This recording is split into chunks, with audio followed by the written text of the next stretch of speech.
Buen día, comunidad educativa. Mi nombre es Santiago Mora Martínez. Para mí es un placer estar con ustedes aquí nuevamente. El día de hoy vamos a dialogar acerca de la insuficiencia cardíaca aguda y algunas generalidades muy puntuales acerca del síndrome coronario agudo. Tenemos que partir de la siguiente pregunta. A grandes rasgos, ¿qué es la insuficiencia cardíaca? De forma simplificada, podemos definir a la insuficiencia cardíaca como un síndrome. Al hablar de síndromes, estamos afirmando que está compuesta por unas manifestaciones clínicas que son objetivas y unas manifestaciones clínicas que son subjetivas. Por ende, hablamos de signos y síntomas, respectivamente. Adicionalmente, este síndrome clínico se genera debido a un inadecuado gasto cardíaco, y esto es un aspecto fundamental dentro de esta enfermedad. El gasto cardíaco es inadecuado para los requerimientos basales del paciente.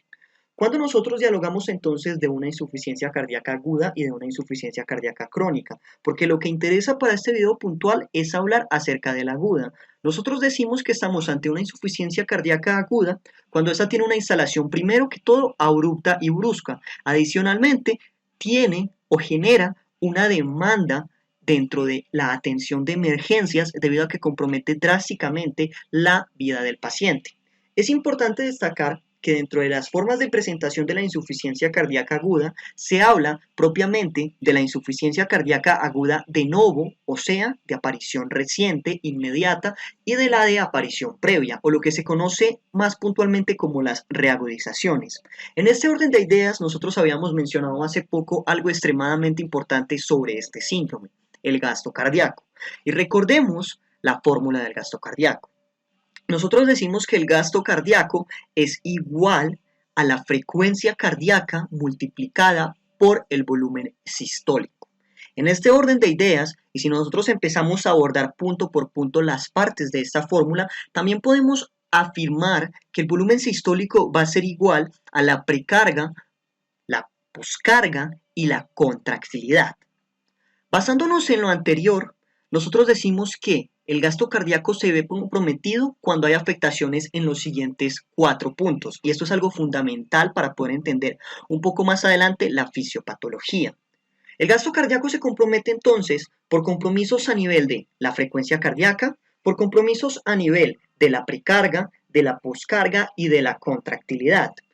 Cuando nosotros nos trasladamos un poco hacia el plano más epidemiológico, es importante mencionar que el 1 al 2% de la población de los países desarrollados padece de insuficiencia cardíaca. Y esta cifra puede aumentar hasta el 10% en la población que tiene 70 años o más. Adicionalmente, el riesgo de insuficiencia cardíaca hacia los 55 años va a aumentar. Es un pico donde empieza a generarse una mayor cantidad. Hablamos de que en los varones, puntualmente, el riesgo de presentar una falla cardíaca o insuficiencia cardíaca hacia los 55 años de edad es del 33% y en las féminas es del 28%. Entonces, varones, 33%, riesgo de insuficiencia cardíaca a los 55. Mujeres, 28% de riesgo para presentar falla cardíaca a los 55 años de edad. Adicionalmente, la insuficiencia cardíaca puede presentarse por una gran cantidad de causas, entre las que contamos, por ejemplo, el síndrome coronario agudo, encontramos también las miocardiopatías, y dentro del grupo de las miocardiopatías es importante que nosotros mencionemos algunas formas estructurales básicas. Primero, tenemos la miocardiopatía restrictiva.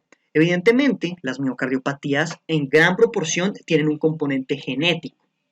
De allí a que las últimas guías que sacó la Sociedad Europea de Cardiología recomienden un screening genético para poder evaluar si el individuo con una miocardiopatía subyacente tiene tal vez una mutación genética. Aparte de la miocardiopatía restrictiva, también encontramos otro tipo de miocardiopatías como la hipertrófica. Adicionalmente, encontramos la miocardiopatía dilatada, que se presenta de dos formas. Una miocardiopatía dilatada clásica y una miocardiopatía ventricular derecha arritmogénica, en la cual lo que viene a ser el tejido muscular del respectivo ventrículo que se ve afectado es cambiado por células lipídicas, por adipocitos. disminuyendo evidentemente la contractilidad de esta estructura. Adicionalmente, podemos encontrar dentro de este grupo de las miocardiopatías las miocarditis, las cuales pueden servir a distintas etiologías, entiéndanse como inflamaciones de carácter viral, de carácter bacteriano, secundario a mieloides, etcétera, etcétera. Es importantísimo destacar también que cuando nosotros hacemos una línea en el tiempo de los pacientes que tienen insuficiencia cardíaca, nosotros decimos que la mortalidad hacia los 12 meses es o oscila entre un 7% a un 17%, mientras que las tasas de hospitalización también hacia el año en prospección varían entre un 32% y un 44%.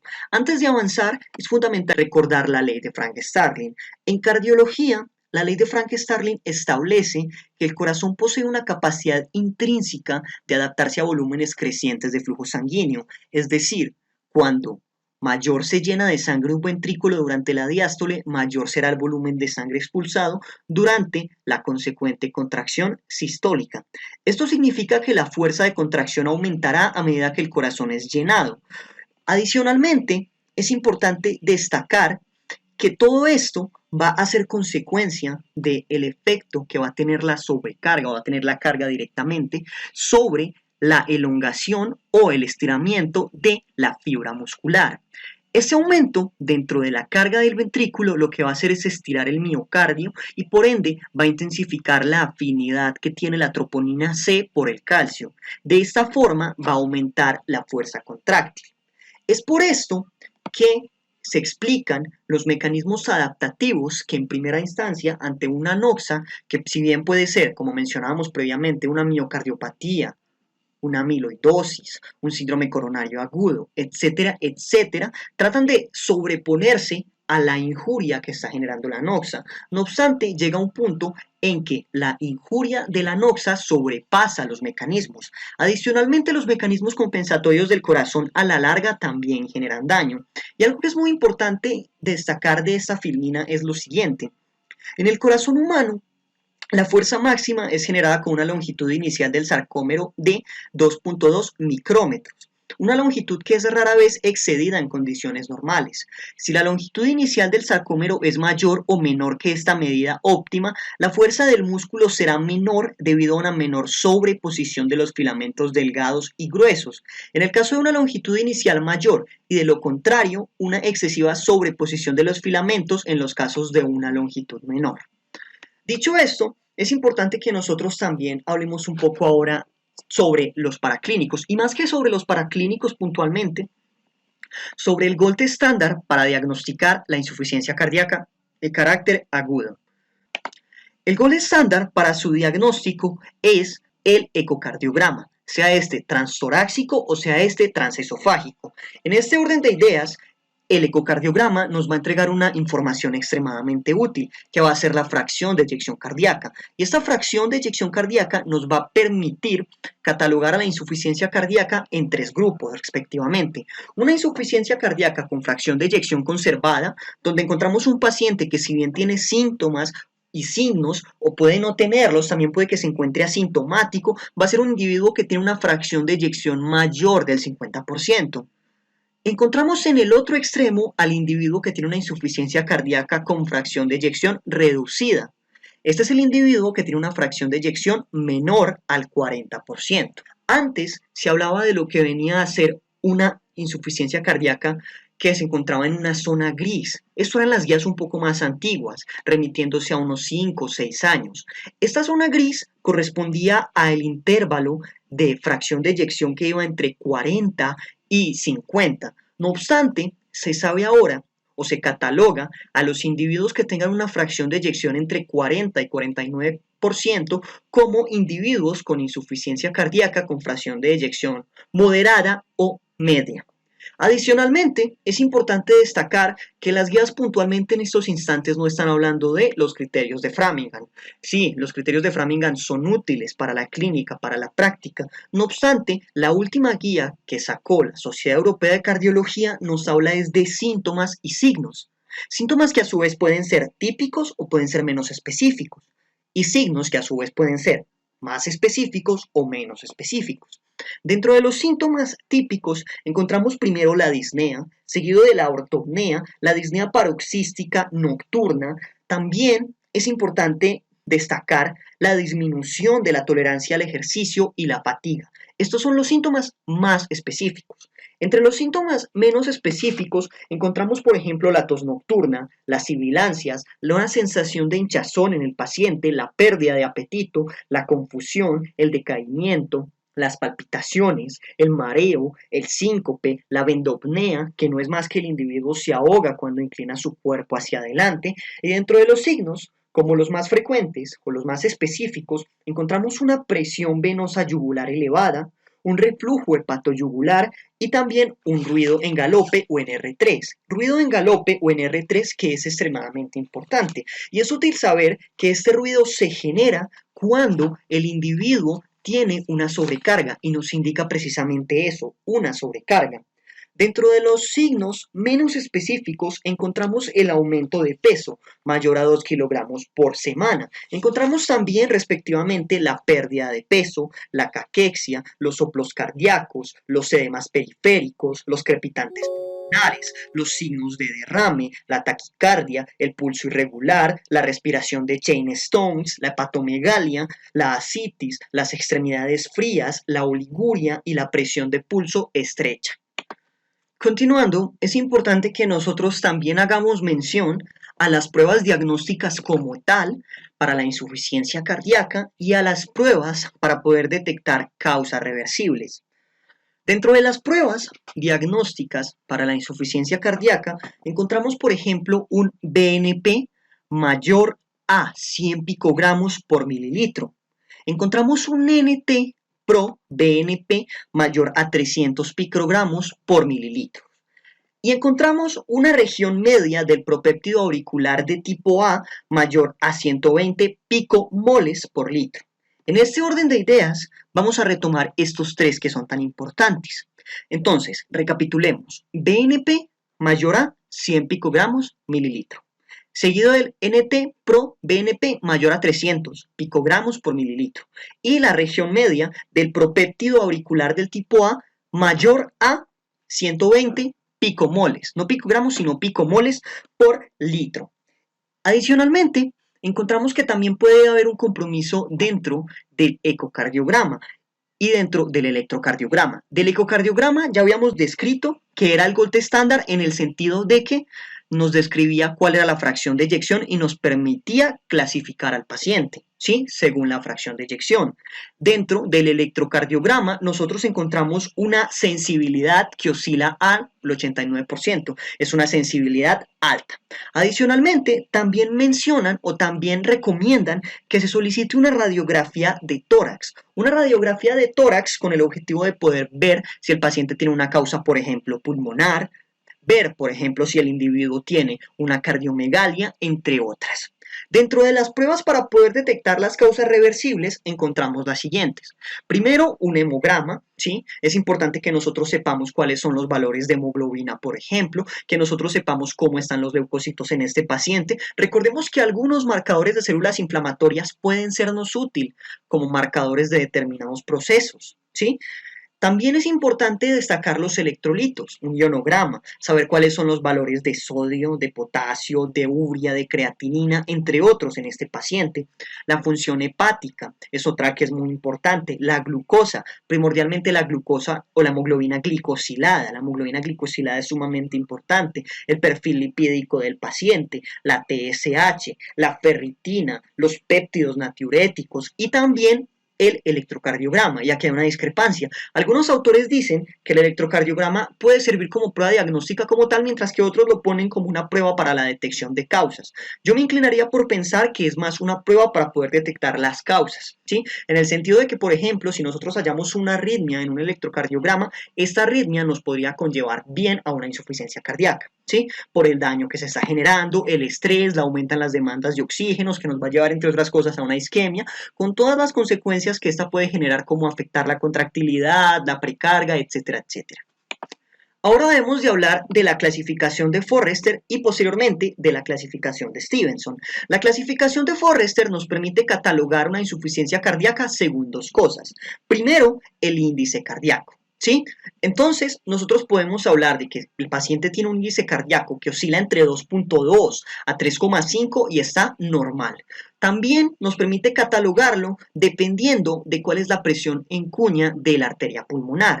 Entonces, el punto de corte para este segundo criterio es 18 milímetros de mercurio, mientras que el punto de corte para el índice cardíaco es de 2.2. Entonces aquí hay algunos aspectos muy importantes. Para nosotros poder utilizar la clasificación de Kimball-Forrester o de Forrester, necesitamos emplear unas fórmulas para poder sacar el índice cardíaco.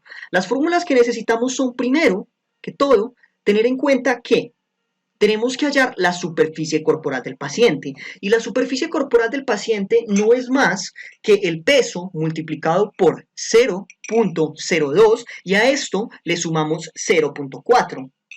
Posteriormente, tenemos que conocer también el valor del gasto cardíaco. Ya sabemos que el gasto cardíaco es igual al volumen sistólico multiplicado por la frecuencia cardíaca. Y vale la pena mencionar que el volumen sistólico sería igual al gasto cardíaco sobre la frecuencia cardíaca multiplicada por 1000. Todo esto que les acabo de mencionar, ¿en qué nos va a servir? Cuando nosotros hallamos la superficie corporal y cuando nosotros encontramos el gasto cardíaco, podemos proseguir a encontrar el índice cardíaco. Y el índice cardíaco va a ser igual al gasto cardíaco sobre la superficie corporal. Una vez despejada esta fórmula, vamos a tener un valor que nos va a permitir catalogar al paciente. Y si sumado a esto nos reportan el valor de la presión en cuña de la arteria pulmonar, vamos a poder catalogarlo en otros.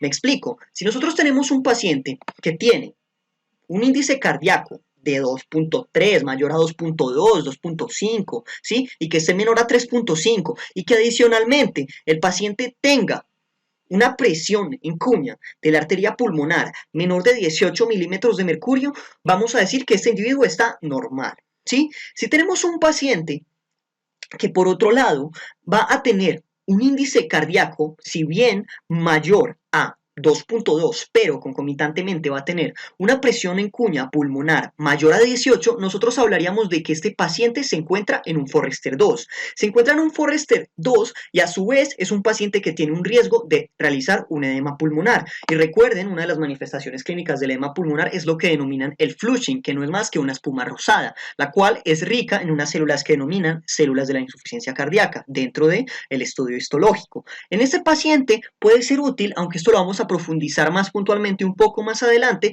los diuréticos, los vasodilatadores como la nitroglicerina o el nitroprusiato, ¿sí? El paciente 3 es un paciente que tiene un índice cardíaco menor de 2.2, ¿sí? Y adicionalmente tiene una PCP menor de 18. Ese es el individuo que está en shock hipovolémico. Está en shock hipovolémico y el tratamiento sería administrar fluidos. Y el paciente que tiene un índice cardíaco menor a 2.2 y concomitantemente tiene una PCP mayor a 18 milímetros de mercurio, sería el paciente que está llevado en el sentido de que tiene un shock cardiogénico. Y la mayoría de los individuos con shock cardiogénico, incluso siendo optimista, la mayoría se mueren, ¿sí? Continuando, podemos apreciar en la siguiente filmina la clasificación de Stevenson. La clasificación de Stevenson se divide en paciente A, B, L y C, o paciente caliente seco, caliente húmedo, frío y seco, y frío y húmedo. ¿Esto según qué?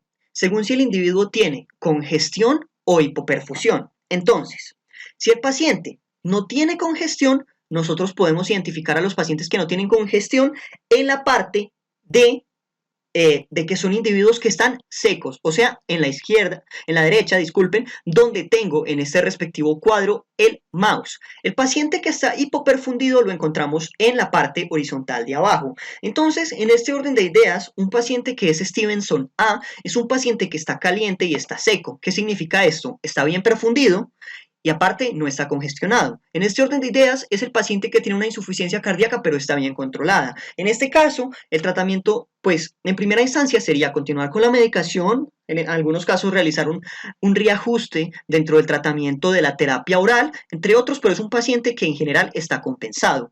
El paciente de Stevenson B es un paciente que está caliente, o sea, está bien perfundido, pero está húmedo, por lo cual está congestivo. Y si está congestivo, resultaría útil brindar diuréticos, como nosotros habíamos visto previamente cuando hablábamos de la clasificación del Forrester, por ejemplo, hablábamos del Forrester 2. En el paciente L, estamos hablando de un paciente que está frío, o sea, está hipoperfundido, ¿sí? Tiene un shock hipovolémico, pero el paciente está seco, ¿sí? Y en el último, que es el Stevenson C, es el paciente que está en franco shock. Es un paciente que está frío y está húmedo. ¿Cuáles son los signos y síntomas de congestión? Encontramos, por ejemplo, ortopnea, disnea paroxística nocturna, ingurgitación yugular, ascitis, edema, estertores y dentro de los síntomas y los signos de una posible evidencia de baja perfusión, encontramos, por ejemplo, una presión de pulso estrecha, una somnolencia, una obnubilación, un sodio bajo, unas extremidades frías, una frente fría y húmeda, una frente que se encuentre pegajosa, un aumento en el ácido láctico o una disfunción renal, ¿sí? Que podría ser una capa. En este orden de ideas, es interesante que nosotros mencionemos algunas recomendaciones que estaban bien dentro de la guía de práctica clínica de la Sociedad Europea de Cardiología. Son unos puntos o algunas cosas muy puntuales que tenemos que tener en cuenta. Con un nivel de evidencia 1A, se recomienda en todos los pacientes solicitar el BNP, solicitar el NT-proBNP, ya sabemos los respectivos grados, y también la región media del ProNP auricular tipo A. Los valores son, vuelvo y se lo recuerdo, para el BNP mayor a 100 picogramos mililitro, para el NT Pro BNP mayor a 300 picogramos por mililitro, y para la región media del propéptido auricular de tipo A encontramos que tiene que estar mayor a 120, pero acá son picomoles por litro, no por mililitro. Con un nivel de evidencia 1C que sigue siendo buena, recomiendan, debido a su sensibilidad que oscila aproximadamente en el 89%, que se solicite un electrocardiograma. De igual forma, con un mismo nivel de evidencia, se recomienda solicitar una radiografía de tórax, unas troponinas, un BUN, una creatinina, unos electrolitos, una glucosa, principalmente hemoglobina glicosilada, un hemograma, una prueba de función hepática y una TSH. Y es muy importante que nosotros tengamos en cuenta que lo que nos va a permitir clasificar el paciente según su fracción de eyección va a ser el ecocardiograma. Una pregunta que puede resultar muy útil para la práctica clínica es que nosotros nos preguntemos, mirando la radiografía del paciente, si el individuo tiene cardiomegalia. En caso de que el individuo tenga cardiomegalia, ¿qué podemos deducir? Que es una insuficiencia cardíaca previa y que probablemente el paciente tenga una mala adherencia. Si el paciente no tiene una cardiomegalia, nosotros podemos deducir que posiblemente es una insuficiencia cardíaca aguda de instalación brusca y es de aparición de novo. Dentro de la fisiopatología, todo empieza con lo que se denomina como una noxa X, por ejemplo, un síndrome coronario. El caso es que esta noxa nos va a generar una injuria, ¿sí? La injuria va a generar la activación de ciertos mecanismos de compensación. Entonces aquí entra el mecanismo de Frank-Starling, la capacidad intrínseca del corazón para poder responder a una sobrecarga de volumen mediante su capacidad de contractilidad. Y también entra lo que se denomina como la ley de Laplace, que no es más que la presión o la tensión de una pared va a ser igual a la tensión superficial 2 veces sobre lo que viene a ser multiplicado, por el radio sobre lo que viene a ser el diámetro de una pared.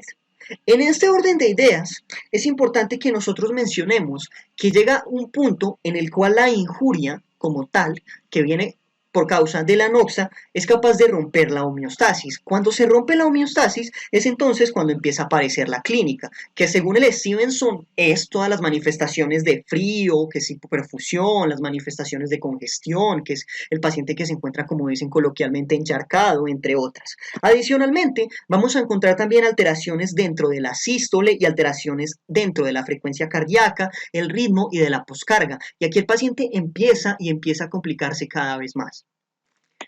Es importante destacar que cuando disminuye la precarga, ¿sí?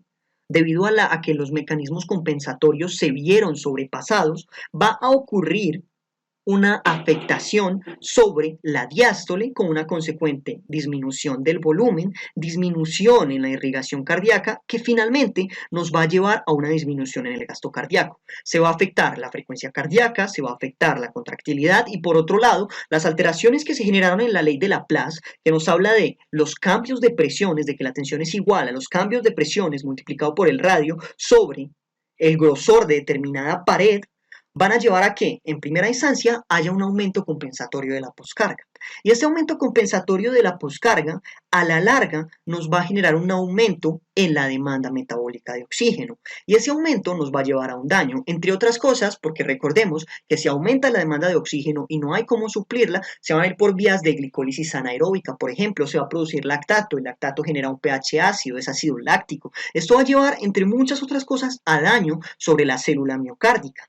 Entonces, cuando nosotros estamos con un paciente ya para el tratamiento con insuficiencia cardíaca, lo primero es que nosotros identifiquemos la causa. El paciente tiene un síndrome coronario, una emergencia hipertensiva, tiene arritmias, tiene una embolia pulmonar o tiene una causa mecánica. Eso es algo fundamental. Y acá vamos a asociar esta charla de insuficiencia cardíaca aguda con síndrome coronario agudo. El síndrome coronario agudo es la primera causa de muerte en los individuos mayores de 55 años. Ese se puede presentar de forma muy resumida como un síndrome coronario con elevación del ST o sin elevación del ST. El que viene con elevación del ST ha ido disminuyendo a través del tiempo, a distinción del síndrome coronario sin elevación del ST, que ha venido en aumento.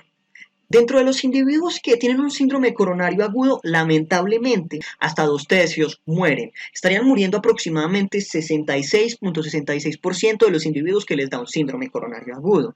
En este orden de ideas, podríamos decir que los pacientes de infarto los podemos catalogar en 5 grupos. Los pacientes 1 son los pacientes que tienen un infarto espontáneo, ¿sí? El segundo grupo es un paciente que hay un desbalance entre el aporte y el consumo. En los pacientes del grupo 3, pues tenemos una muerte súbita. El grado 4 se divide, por ejemplo, durante una percutánea. Son los pacientes que les ocurre el infarto por una oclusión del stent. Y por último, encontramos los del quinto, que son los pacientes en los cuales el IAM se está relacionando con una revascularización miocárdica. Es importante destacar que en determinados grupos poblacionales un síndrome coronario agudo suele tener una presentación atípica. Por ejemplo, en los pacientes diabéticos, en las mujeres, en los ancianos, pueden tener una clínica que es muy bizarra. Es importante mencionar que en este grupo el electrocardiograma tiene una utilidad fundamental. ¿En qué sentido el electrocardiograma tiene una utilidad fundamental? Nos permite catalogar al paciente en un paciente con un síndrome coronario agudo con elevación del ST, sin elevación del ST, o en un paciente con un electrocardiograma normal. Esto que les voy a mencionar adelante, o sea, en este instante, es sumamente importante. El electrocardiograma tiene que tomarse, y no solo tomarse, sino también leerse en los primeros 10 minutos, ¿sí? Otra cosa importante, nosotros cómo sabemos que efectivamente un paciente pues tiene una elevación del ST. Primero, que tenga un aumento mayor de 0.1 milivoltios durante más de 2 derivaciones contiguas en determinada situación. Por ejemplo, que el paciente sea una fémina o que el paciente, en el caso de ser varón, sea mayor a 0.2 en más de 2 derivaciones contiguas. Evidentemente, las troponinas vamos a encontrar positivas. Entonces, recordemos que hay varias caras del electrocardiograma. Primero, una cara septal o superior, B1 y B2. Una cara anterior, B3 y B4, una cara lateral, B5 y B6, una cara lateral alta, D2, D3 y AVF, una cara inferior, D2, D3, AVF, incluso la B3 y la B4, pero right, o sea, derechas, y la cara posterior que va a ser B7, B8 y B9. También mencionemos acá los marcadores como troponina de alta sensibilidad, la CKMB, ¿sí? También, por ejemplo, otros tipos de marcadores que se generan ante el daño muscular como la mioglobina, etcétera, etcétera. Y mencionemos algo también fundamental, la tríada de Cohn. La tríada de Cohn, ¿para qué es útil en la práctica? Para los pacientes que tienen un síndrome coronario agudo, pero que concomitantemente está extendido a la parte cardíaca derecha. La tríada de Cohn consiste de hipotensión, ingurgitación, que nos habla de un infarto extenso derecho y que el pulmón se encuentre limpio. A grandes rasgos, ¿cuál es el tratamiento del síndrome coronario agudo? Debido a que, si lo estamos correlacionando con la insuficiencia cardíaca aguda, tenemos que saber que dentro del paso número 1 tenemos que tratar la causa o corregirla. Entonces, en estos individuos tenemos que dar oxígeno para lograr una saturación de oxígeno de 94-98% aproximadamente. Se recomiendan 300 miligramos de ASA masticado. Se recomiendan también para calmar el dolor, pero en el caso de un paciente que tenga un infarto de cara inferior, extendido hacia la parte derecha, un infarto extenso derecho, no se recomienda que se le dé nitratos ni morfina porque vamos a volverlo hipotenso, un paciente que de base ya está hipotenso y lo podemos matar, ¿sí? Pero en caso de que no, digamos que es un infarto donde no están ocurriendo estas situaciones, podemos dar 3 dosis de nitratos cada 5 minutos, ¿sí?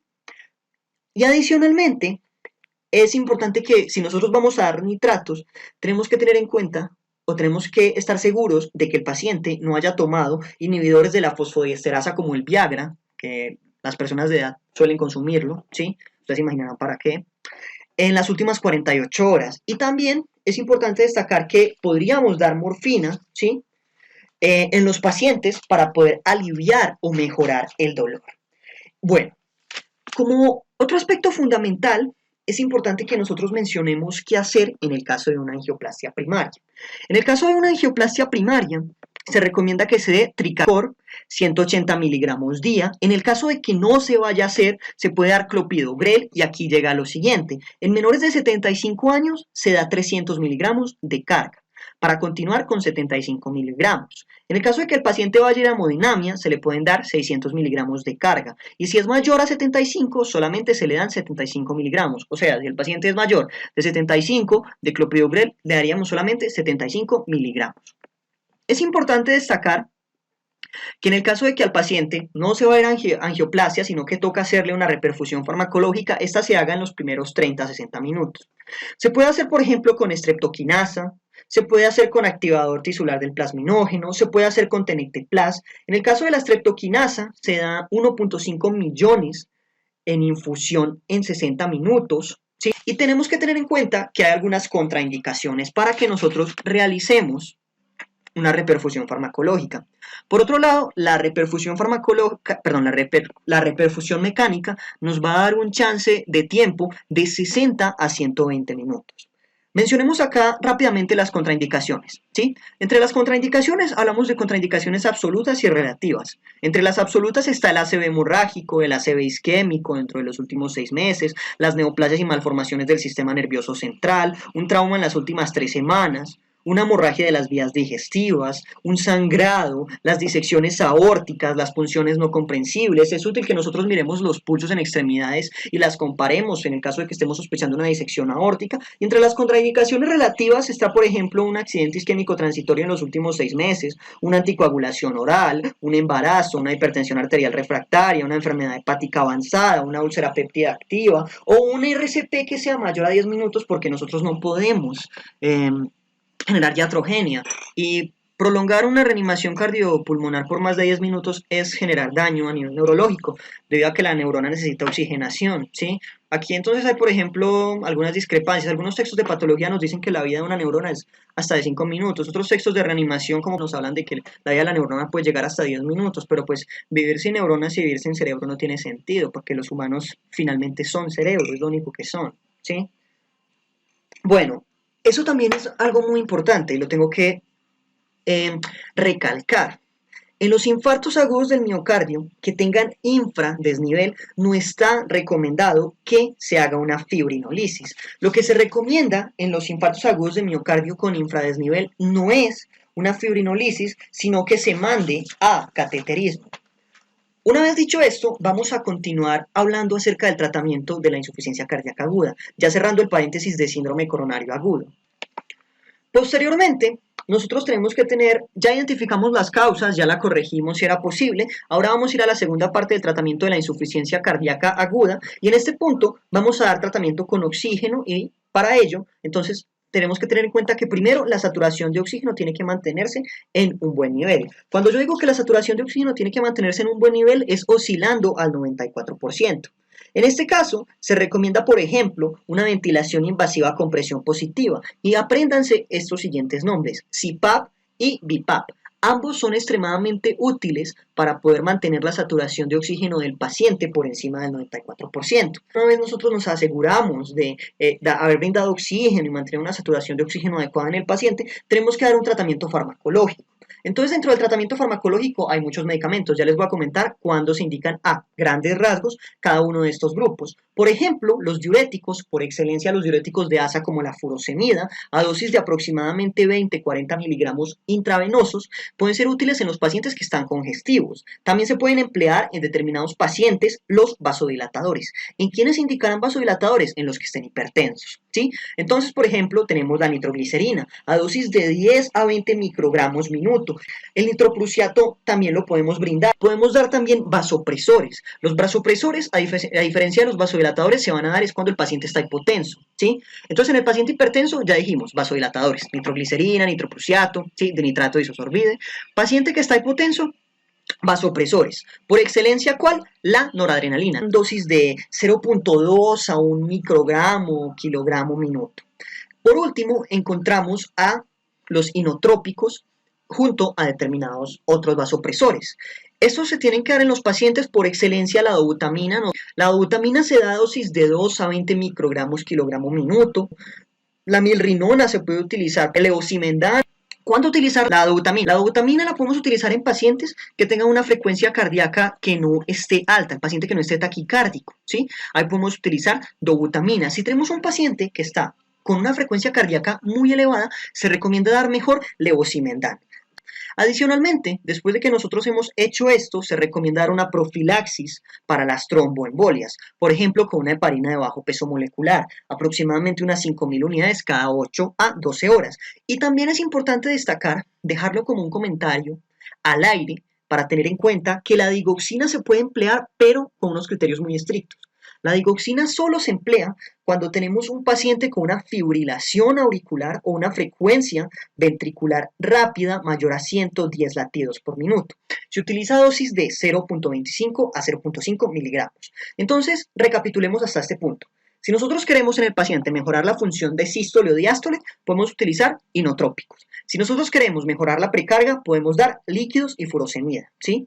Si nosotros queremos mejorar la poscarga, damos vasodilatadores, ¿sí? Si nosotros queremos actuar sobre la poscarga para disminuirla, lo que vamos a dar son vasodilatadores. Si la queremos es aumentar, vamos a dar vasopresores. Si nosotros tenemos una frecuencia cardíaca o un ritmo, lo que vamos a hacer es corregir la arritmia. Ahora, resumiendo, para finalizar esta parte del tratamiento en una forma muy simplificada, aprendámonos el siguiente algoritmo que les voy a mencionar.